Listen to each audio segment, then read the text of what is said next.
I'm a guest here on Indigenous territories, and I'm working every day to learn how to be a good guest here on Indigenous territories.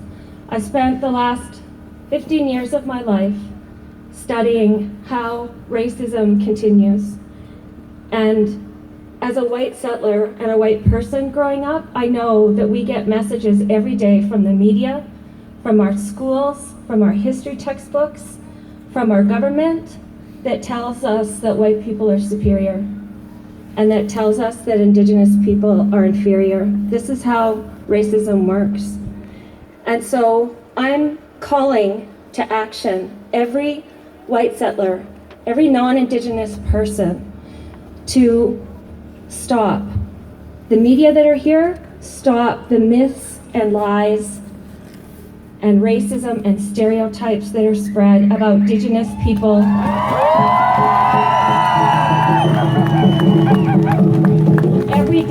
Every day I see it, every single day.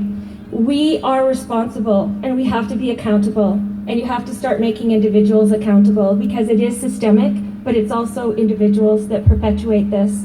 There is much we can do in schools. We start in kindergarten. We start to have people learn anti-racist, anti-oppressive education.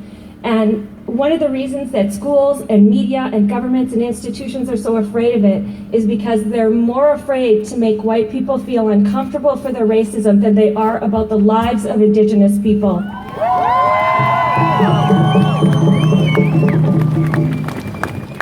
And this is how power works.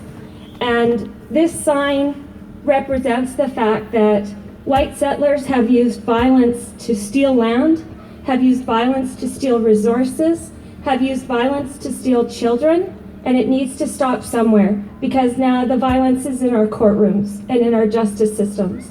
And so thank you so much for giving me this time. This is a call out to all white settlers and non-Indigenous people to take action against racism.